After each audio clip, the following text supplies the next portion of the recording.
My name is Amanda Rachels. This is Kendall Ford. We are Flatline Comics. We make horror, independent, wrestling, sci-fi, some comedy, but we do it all ourselves. We do. We've been doing it for about 14 years, close to 14 years now. We are from South Alabama, from Fairhope, down on Louisville Bay. We started making comics just because we wanted to do it for fun. And we suggest that should be your main motivation if you decide to make comics. So it's a lot of hard work, and if it's not fun, you're not going to enjoy it. That's absolutely true. And do any of you in here want to make your own comic, or have you thought about it? Yeah, glutton's for punishment. No, we really do enjoy it. There's a lot more than you would think that goes into making a comic. It can be done. Yeah, and the way we like to do our panels, we want to kind of gauge what you guys want to do, what you know about making comics now, if you've actually made any comics, even just one page of a comic. So let's ask a few questions, and that'll kind of tell us what we want to talk about, how we can best help you.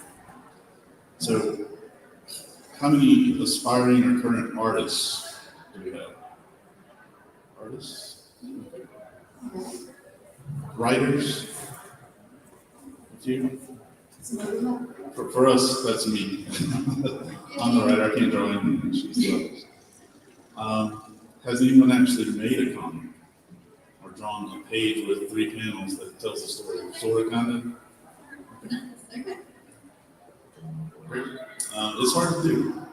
And I don't think we realized, Amanda made comics in high school back in the 90s.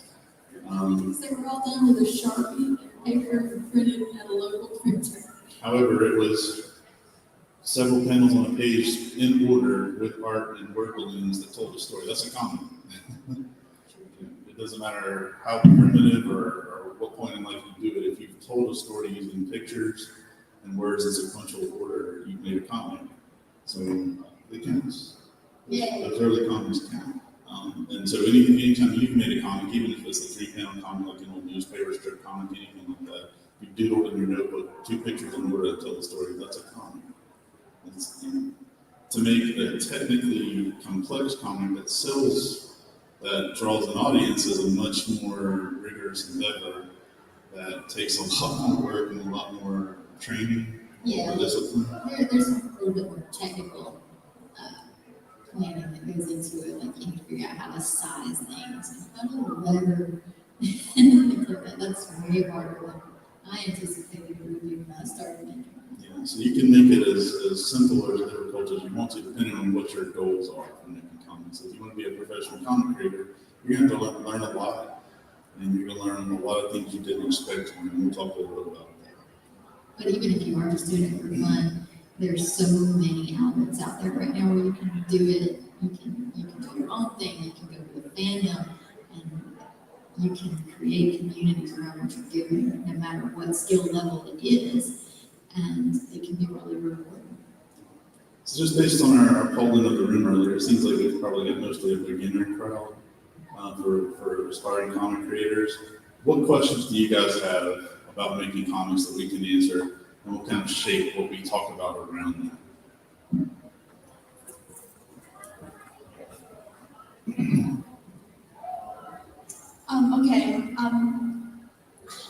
Do you think like a fantasy D&D base is like a good baseline for like the comic? Because like the world there is so vast and you can do so much world building. Oh, that's prime.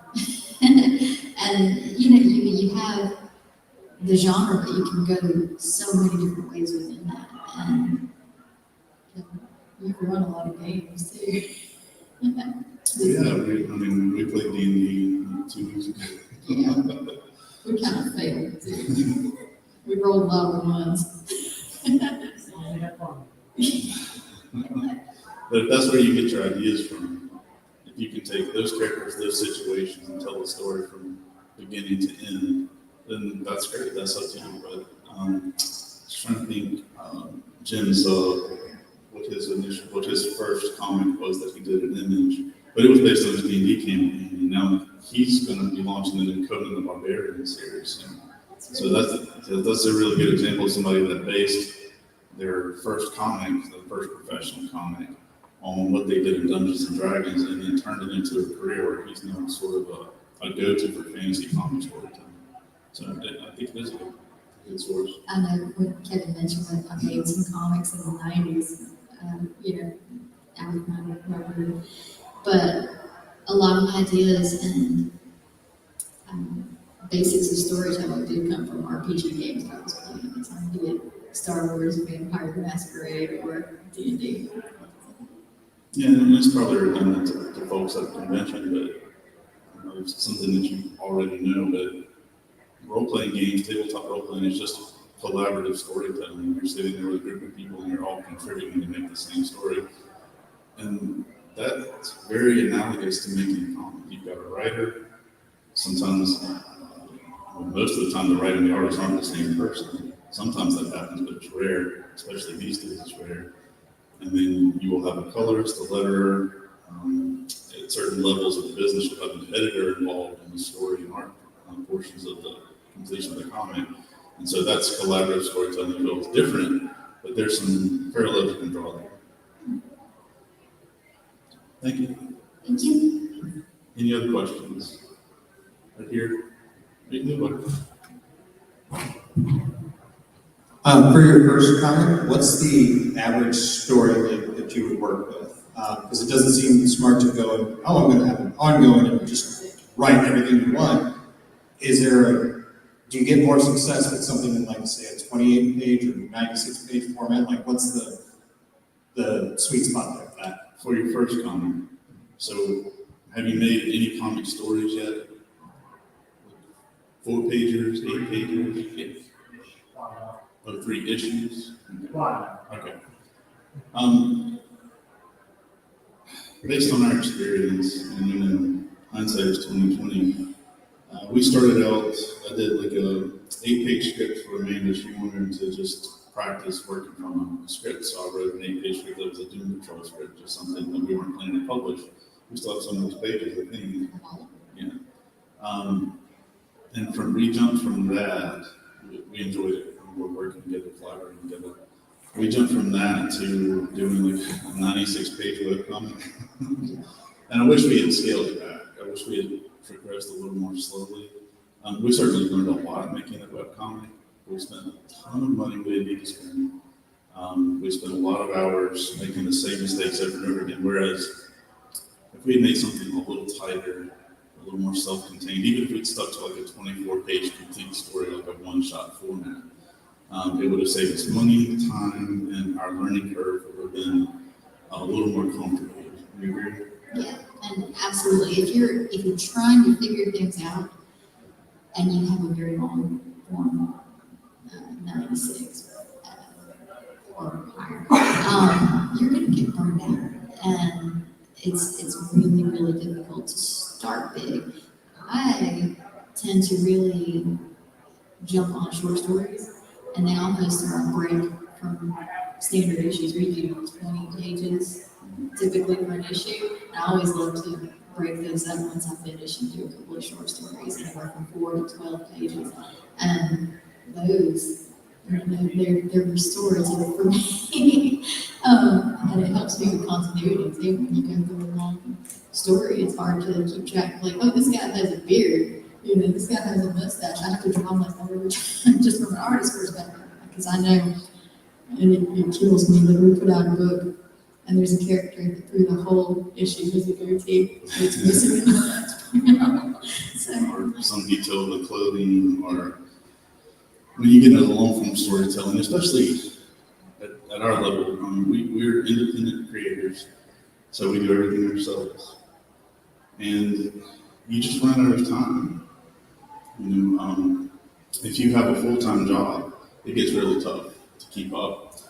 And I have a 6-issue book on Kickstarter right now, and it took 12 years to complete because the artist had a full-time job.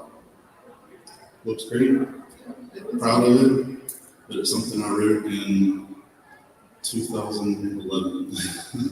so you don't want to do something that takes you so long that you're going to date yourself. and feel like, oh, I wasn't as strong in my writing skills as I am now, 5, 6 years ago when I wrote this. So I feel like shorter things, particularly like 20 pages or shorter, lets you really kind of hone your skills on that. And if you're planning to sell it, especially at conventions, having a complete story makes a difference to people who are buying it. For somebody who buys an issue of a book that you're only putting out one issue every 6 to 12 months, you may not see that person again for 12 months, or you may not see that person again for years if they don't make it to the next con, or if you don't. But if you have a complete one-shot story that tells a complete story front to back, you've got something you can sell. And that's important if you're trying to step up and make a marketable property. Make sense? Is there a specific character, a specific character or publisher that really inspired like specific characters you make? Because mine was Hellboy with Dark Horse, so I was going to go for more of that detail and less detail. At least with Mike Mignola's first, comics. He laid it out to other people later on. I didn't know if you took it from a bunch of different places, or there's just there's one character you kind of got it from. It's tough to say, and I'll speak for myself, but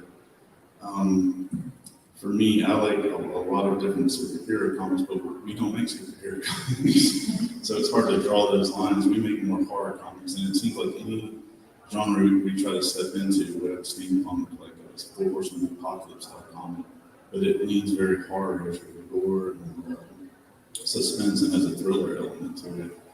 But I'm an X-Men guy. I still read X-Men to this day. And, I think part of that is not wanting to replicate what I've already seen. When it comes to movies, I guess we can. Okay, I'd say my biggest influence is actually Stephen King.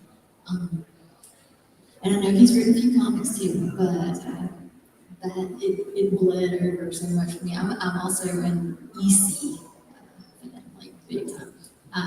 Of course, I love the X-Men. I grew up on Batman, just everything. I grew up in a comic shop, and my dad opened one when I was about 13, and so learned the business of working in a shop and have a little desk in the window too that everybody would come in and talk comics with me. So it's like the new comic book Wednesday it's like a holiday every week for me because I would learn about what other people were reading too. And of course they would direct me to new books to try and things like that. And usually with me, I'd go through, I remember the day that Spawn came out. And that was a big deal to me and my cousins who wanted to make comics. Seeing Image happen was just, but yeah, the creators and characters kind of blend together so much for me. And I love to draw inspiration from everything, but particularly Stephen King is just like totally, I fangirl with that. And to answer your question a little more and draw a more straight line for what Amanda was saying, she said that her favorite book is It. We read a comic called Vicious Circus about killer clowns. The twist is they kill child abusers, not children. So a little bit of a different concept.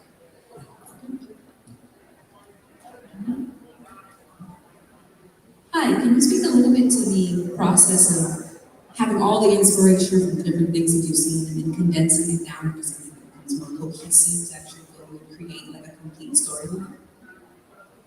That's really, we tend to bounce things off of each other. Because I know when I start thinking about an idea, a character, or a little story, I just go big with it. And then it becomes too big for me to handle. So, but you have a much better grasp of it. Yeah, for me, that's part of the outlining process, because you'll start with a broad idea first, where you want to boil it down to certain characters, certain situations, things that are digestible for readers. Not only for readers, if you're writing comics, you're writing for your artist first and foremost. So you have to make your pages manageable in your story, manageable for the person that's really the actor in every character in your story. That's who your artist is. They're inhabiting every character in your story and bringing them to life and giving them poses and postures and facial expressions and emotions and actions. So boiling it down, as you say, is an inherent part of that. And when I write a script, I have to keep that in mind and keep the number of characters manageable. So if I have a huge number of ideas in mind, I want to take the best of those. So I outline it, and then I'll start weeding those out as I really start to put the story together. And it's so easy to get out of control with comics. We tell this story all the time, but when I started scripting, my panel descriptions would be about 2 or 3 paragraphs. And the panel description should be 2 or 3 sentences in most cases. Not in every case. Sometimes you need to do a little more background, introducing your character and your situation. But I was trying to dictate, details of poses that were absurd, like how many fingers were holding a gun, things like that. It was crazy. Yeah, and that's something you have to rely on your artist to do. So, and I think in terms of condensing those ideas down, you can leave some of that to the artist as well. Let them tell their part of the story. That's one of the beauties of making comics. I definitely can speak to developing trust with you. Like you pretty much trust me to figure a payment out. And every once in a while, I'll have a situation where there's a panel that is bonkers, and I have to go, what? We work with another writer, our partner Eric and Heflin, and literally 3 days ago, I'm asking, what is going on this panel? It's a broad establishing shot that's supposed to show the circus of the audience focusing on one person, watching another person who's making like a gesture, but it's implied that the focus is on this one character, but then the focus is also on this other character that's across its head. And how do we do that? So I went to her and said, you read this panel. And she's like, I'm sorry. I'm still figuring it out. Does that answer your question? That's a tough thing to do because especially, and I'll go back to when I started really writing in a structured and organized way. You have a ton of ideas and you're trying to figure out which ones to use. And with practice, it just gets easier over time because you find things that are more attractive to you to write, that are easier for you to write, that are more fun for you to write. And you tend to eject all the other material that you had as part of that idea once you realize these are the things I enjoy, so I'm going to write them better. I'm going to spend more time with them. And all the other stuff goes away. And as you work with artists as a comic writer, you learn more what's more comfortable for them, what they like to write. And that's different for artists. I've worked with several artists on long-term projects.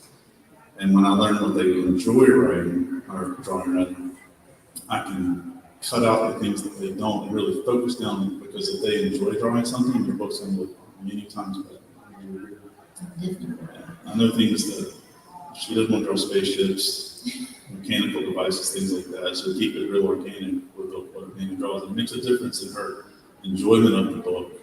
And it's going to make a difference in your enjoyment of the book when you see the end product. Okay. Yeah, sounds like something. So you talked a little bit about sort of that back and forth, the collaboration. I'm curious the process of, I guess a lot of these artist types tend to, I mean they're broad, like, creative types. Sometimes we tend to be a bit solo. I'm curious about your experience writing or drawing solo and going through that process versus collaboration, even finding somebody to work off of. Amanda loves to answer that question because I can't draw, but she has written and drawn some of her own short comics. Yeah, and I find that I can be a little cheesy, or at least I feel like I am. because I've done just a few short stories where I wrote it and drew it, and they were all horror, but they were all very, very down to earth. Like just an intimate picture of somebody. I like telling character stories. But yeah, I don't feel very confident in my writing, but I hope that I can at least be confident in the art, and hope that that'll carry the day with it. You tell great stories. Let me ask you a couple of technical questions related to what he does. Do you write a script for yourself when you make your own story about it? I feel like it's in my head, but I will put a few points that I need to get to. Or this page has to get me from this point to this point. And where does it end? Because the ones that I've done, I think I've only done like a 4-page or 6-page, things like that. So I have a really, really focused idea. And then sometimes I'll add to it or shorten it as I'm doing the panels. Because I tend to start with how I want a page to look. I start with a panel structure and see how much story I can fit into it. I work a little backwards when I'm writing for myself or doing it by myself. That's what I do too when I'm scripting. Is measuring out how many panels I can fit on the page verbally, and then the artist is the final judge on whether that's accurate. But I'm aware of some professional, big time comic writers and artists who go back and forth between those worlds of comics. Larry Hama, who did a lot of the G.I. Joe comics or Wolverine for a long time in the 90s, he's an artist and a writer, but as I understand it, he delivers his script, quote unquote script, to artists in the form of thumbnails. So it's just, basically, and he can draw. I've got some of his art, but basically almost stick figures and panel breakdowns and small, and Keith Giffen, who worked for DC and Marvel for many years, does kind of the same thing. If he's only writing for Justice League International in the 80s and 90s, he would deliver those scripts, the dialogue on one sheet of pages, but the script in terms of paneling would be done artistically, and then the final artist could use it or not, but they knew how he wanted to tell that story. And I feel like when you and I collaborate to add to this, we really fire on all cylinders when we sit down and lay out pages together. You give me script, and I'll look at it, and we'll thumbnail it together. So there's sort of a big picture, and I can give this input during that process. And say, I think this angle would be really nice. Sometimes I just go do my own thing with it. I have a really clear picture of it, but I think we work best when we lay it out as well. We have actually living in the same house, which is unusual in artists and writers. But it works really well for us, and makes the whole process a lot easier.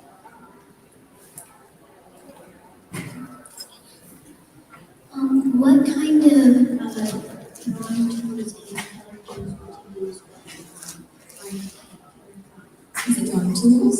Yeah, drawing and coloring. I use, for the comics that we publish, I use my iPad Pro and an app called Procreate.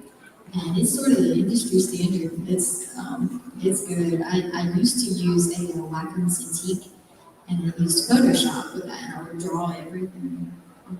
And then, I switched to the iPad Pro because it's more portable for me, and I can go to work in a coffee shop and not haul around the Cintiq, which is this But on the things that we're going to print, I'll draw them digitally typically because I can ink them at the same time, and it removes a step for me so that I can get more done.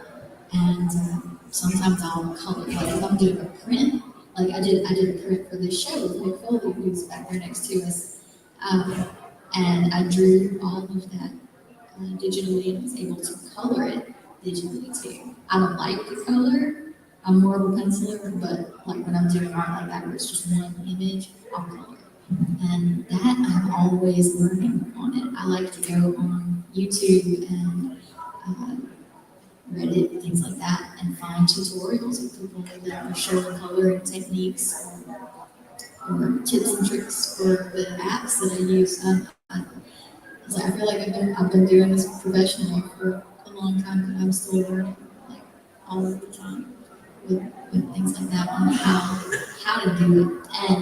But then I'll do things like I'm here, and you can get art from me here where I'm doing with markers or watercolors or things. So I go back and forth with stuff, and sometimes I'll draw a piece with a pen on paper and think, oh, I really like this, and I take a photo of it, and I'll recreate it digitally and be able to color it digitally. So you just get different results from different media.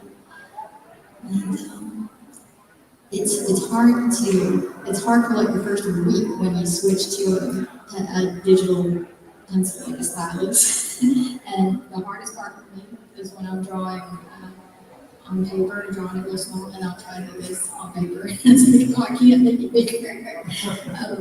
So yeah, that little switch back and forth is kind of fun. But the more you try, the more it's going to carry over into everything that you do. Trying different tools. We still do have art partners that draw traditionally using pencil or ink and paper. It's more and more rare as time goes forward, but we just finished a long series, and all 120 pages of that series was drawn on a comic board, 11 by 17 comic board with a pencil and ink. That's a lot of work over a lot of years. Hey, so my question is that over the past 7 years, I've had this brainchild baby of a comic that I've been wanting to create. And recently, I started a group with a few of my friends where we all had different ideas that we want to share and eventually make a studio on. But for me personally, I'm an artist, but I'm a much more naturally talented writer. And I want to do both, but we all kind of want to be artists, but we're all different in that regard. What would you suggest that, we've been having issues trying to decide what should do, who should do what, rather? What would you suggest that, a group of 10 artists would do when it comes to dividing all of the roles in content creation of this? You could almost tailor your project to the styles, depending if, we know some people who have teamed up who have very similar art styles, or we had to replace artists and we didn't want to disrupt the continuity and the flow of the art in the book. So that's always a challenge to find similar enough styles to where it would flow together. But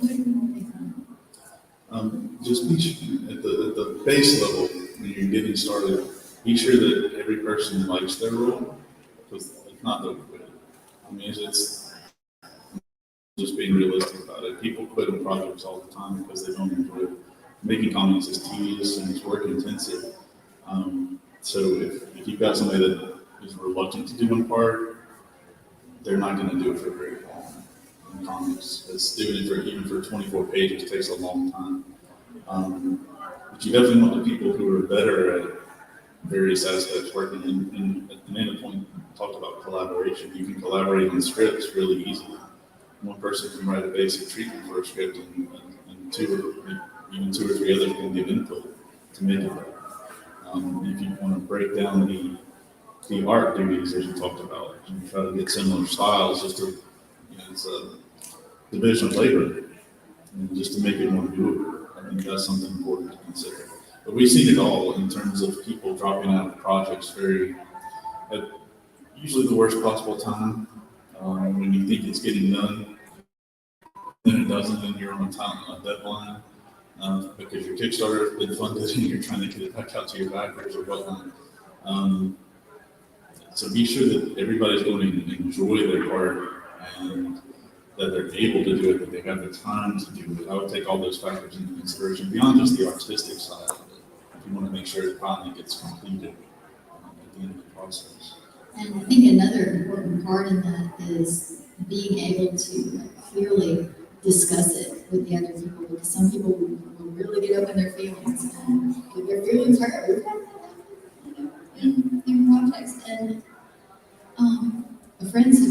experience where somebody was like, I'm gonna draw this, and then they go for a year. And when they finally need to get somebody else to draw it, then it's like, oh, well, I was gonna do that. That's so it's very important that you try to be objective as possible when you're dealing with a group of people and not making it, oh, you can't do this. That's And the more technical roles, like lettering and coloring, those are gonna take a lot of learning to get them right. And you want somebody who's got the stick-to-itiveness, if you're familiar with that term, to learn it and then do it, because neither one are a lot of fun, but they're both so important to making a comic read well and be professional, and be attractive to people and make them come back and read more of your comics. So if they can't make heads or tails of what's going on because the lettering's out of whack, or if the coloring looks amateurish, they're not going to come back for other comics. We learned, these are lessons we learned, things that we actually went through. We got, I say we, I mean me, got some pretty harsh criticism about lettering early on, about 10 years ago. And had to learn some hard lessons. Does that help? Anybody else? I had a question kind of bouncing off of what he said. It's where he kind of had a project going on for this years. And I know earlier you guys were talking about you kind of want the first thing released to be digestible. It kind of feels like it ties up sort of neatly. How do you think that approach is? Like, there's a lot of lore and a lot of characters that are already been established. What is the best way to just start off with a long form story that you've already been working on for a while? Just make it taste good for an audience. Keep them coming. If you follow Kickstarter comics at all, there's a really evident trend there where people are making one-shots, so 24 to 48 pages, complete stories. However, the next one is going to play off of what happened in the last one, but it can read on its own. And that's a skill in and of itself to make successive issues that use the same characters, the same elements of the stories, the same settings and things like that, but can be read independently. So then you've got something that builds a bigger world with each issue, but doesn't have to be read in sequence or together. It's a hard thing to do. I think it's a hard thing to do, especially without a lot of experience, but it's something a lot of people are doing very successfully. So they're not numbering these comics. They're just telling stories about the same characters, and they may not be in chronological order, but they are related enough to build a world, to build a shareable universe. Does that make sense? pretty good. And even on a smaller scale, then you can focus on a character, like just do character feature. I like character bios with the official handbook to the Rumble universe, where you get to learn a lot about your character or city or this item, and then you see it in a story. I mentioned a couple of times a long form project that took 12 years to make, and that artist and I still want to collaborate. He's a good friend, lives near us in Mobile.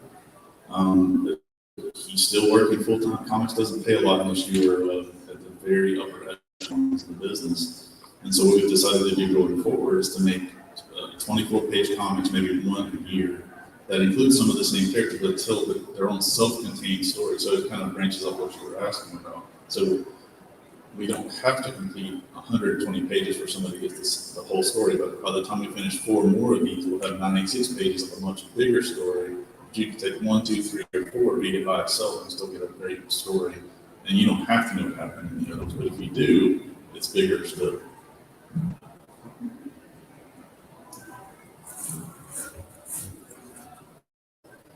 In regards to scripting, is there any particular format that has to be done, or can it be pretty much free form? No, definitely not free form. And there's, there are details of script format that certain publishers may require. But just because you're, as I mentioned before, you're not writing to your audience, you're first writing to your artist as a comic book writer. You want to find a standard script format, and it's easy to do online. If you Google it, you're going to find a repository of probably thousands of comic scripts. When I first started out, and I just use Microsoft Word, I don't use anything fancy to write comic scripts. When I first started out, I Googled comic scripts, and I found some I found some by Mark Miller, but the best ones I found just functionally, the format I still sort of use, were from Dwayne McDuffie, the late Dwayne McDuffie, who wrote Justice League and was part of your Icon, part of your Milestone. It's a big part of the Milestone universe. And his scripts were just so tight. The format was super easy to adapt, and every artist I've ever worked with had no problem following that script format. But it makes it just very easy for them to go through and see what they need to draw, how many panels per page, where the dialogue is going to go, because an artist has to know that they have to put circles in what they're doing to keep room for you to put those lettering, the word balloons, and things like that. And I would just Google it and find one that you feel works for you. They're all similar, but the different elements are just they might be distinct between DC or Marvel, and get in the Marvel method, and we can talk about that as a whole different thing. I wouldn't recommend anybody who's just starting out. But it's easy to find, and you don't have to be too particular. How do you go about thinking about developing new characters? Let's see. Well, okay. Like these characters in Vicious Circus, we've thrown ideas and they turn into, or they kind of grew into their own. And then you say, when you write them, their voice just kind of comes out of you. Yeah, it's like anything else, it's something you have to practice. And when I start a new story, and so if you're just starting out, you're going to be starting a new story, I can force that development by outlining character arcs. And character development means that character is going to be different at these points in the story than it is at the beginning of the story. So I actually will project ahead how do I want this character to change. And I actually make notes about that before I ever start scripting the story or finalizing the actual plot. Because I want to know that that's what people care about when we read the story, is what's going to happen to the characters. And what keeps you involved is identifying that character. So that's what I would suggest. It works for me, is to make a list of the characters you're going to have, and then plot out how you want them to change over the course of the story. 2 or 3 sentences, nothing complex. But it gives you an idea as you're writing your story, developing the story, and the plot and the script, how you write them over time and how they will react in certain situations to get them from point A to B to C that you want them to develop into. Make sense? Yeah, and that's going to change as you're writing. You go back and you finish your story and look at your little story, your character arc notes, and say that's not what happened at all, but they will still change. And they'll change in better ways because you had an idea to begin with. But as you write, it's a very dynamic process, and especially as you get experience. And I think I've been writing for 14 years, and I think I'm much better now than I was even 2 years ago at developing characters and creating more complex and more interesting art for them, because I started that process probably 5 years ago to make it more a baked-in part of actually scripting the comic, instead of letting it kind of flow organically as I write, because some characters would just get left out of developing because I was focusing so much on others. But if I give every character arc and detail it to begin with, then I have an idea, and so it sort of weaves itself into what you're putting together in your story. And even if it changes, it's still going to be way more interesting than if you just kind of hope it happens. That's what I would suggest. So what are some of the most common mistakes that a beginner could make when it comes to making novels? Right, both from just that. Let's see. I pointed out the worst sin that I committed, which is writing very detailed panel descriptions. Keep it short. These days, they really are 2 or 3 sentences at most, and you just learn to be more concise and to put more substance into shorter sentences for your artist. And once the artist gets to know you a little better, they can kind of read a lot more into briefer descriptions. On the technical side, Resolution. and this is one of the hardest things of working in comics is pre-press, getting your book ready for the print. You're going to screw up 1,000 times. I've been doing it for a decade and a half. I still screw up sometimes. That's my job, is pre-press. We wear about 10 hats apiece. This is just us doing all this stuff. And making sure that the print resolution is 300 DPI and the screen resolution is 72 DPI.